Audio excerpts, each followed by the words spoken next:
Sir, ಈಗ ನೀವು ಹೇಳಿದ್ರಿ 20,000ಕ್ಕಿಂತ ಜಾಸ್ತಿ ಕ್ಯಾಶ್ ಟ್ರಾನ್ಸಾಕ್ಷನ್ ಮಾಡಂಗಿಲ್ಲ, ಅಂದ್ರೆ ನಗದು ಹಣ ವರ್ಗಾವಣೆ ಮಾಡಂಗಿಲ್ಲ.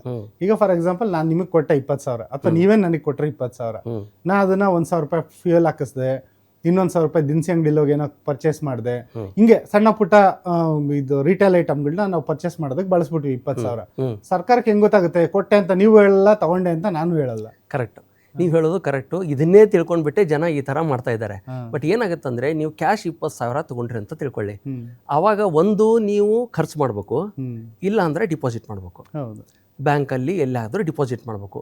ನೀವು ಕ್ಯಾಶನ್ನು ನೀವು ಎಲ್ಲಾದರೂ ಖರ್ಚು ಮಾಡ್ಲಿಕ್ಕೆ ಹೋಗಿ, ಈಗ ದಿನಸಿ ಅಂಗಡಿಯಲ್ಲಿ ಹೋಗ್ಬಿಟ್ಟು ದಿನಸಿ ತೊಗೊಳ್ಳೋದಾಗಲಿ, ಅಥವಾ ತರಕಾರಿ ತೊಗೊಳ್ಳೋದಾಗಲಿ, ಅಥವಾ ಪೆಟ್ರೋಲ್ ಹಾಕಿಸೋದಾಗಲಿ, ನೀವು ಹೇಳಿದ ಹಾಗೆ ಇಲ್ಲಿ ಮಾಡಿದಾಗ ರಿಪೋರ್ಟಿಂಗ್ ಆಗಲ್ಲ, ಬೇರೆ ಯಾರಿಗೂ ಗೊತ್ತಾಗಲ್ಲ.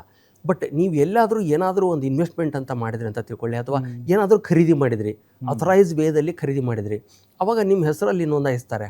ಅದ್ರ ಜೊತೆಗೆ ನಾವೇನು ತಿಳ್ಕೊಂಡಿದ್ದೀವಿ ಅಂದರೆ, ಬರೀ ಪ್ಯಾನ್ ಕಾರ್ಡ್ ಮೆನ್ಷನ್ ಮಾಡಿದರೆ ಮಾತ್ರ ಗೌರ್ಮೆಂಟ್ ನಮ್ಮನ್ನು ಟ್ರ್ಯಾಕ್ ಮಾಡ್ತಾರೆ ಅಂತ ತಿಳ್ಕೊಂಡಿದ್ದೀವಿ.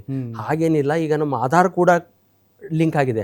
ಸೊ ಲಿಂಕ್ ಆಗಿರೋದ್ರಿಂದ ನಾವು ಎಲ್ಲೆಲ್ಲಿ ಆಧಾರನ್ನು ಮೆನ್ಷನ್ ಮಾಡ್ತೀವಿ, ಅಥವಾ ನಮ್ಮ ಹೆಸರು ಎಲ್ಲೆಲ್ಲಿ ಮೆನ್ಷನ್ ಆಗುವಂಥ ಟ್ರಾನ್ಸಾಕ್ಷನ್ ನಾವು ಮಾಡ್ತೀವಲ್ಲ, ಅಲ್ಲಿ ಬೈ ಡಿಫಾಲ್ಟ್ ಈಗ AI ಟೂಲ್ಗಳಿಂದ ಇನ್ಕಮ್ ಟ್ಯಾಕ್ಸ್ ಡಿಪಾರ್ಟ್ಮೆಂಟು, ಬ್ಯಾಂಕ್ನವರು ನಮ್ಮ ಖರ್ಚು ವೆಚ್ಚ ಮತ್ತು ಎಲ್ಲವನ್ನೂ ಟ್ರ್ಯಾಕ್ ಮಾಡುವಂಥ ಒಂದು ಸಿಸ್ಟಮನ್ನು ಡೆವಲಪ್ ಮಾಡ್ಕೊಂಡು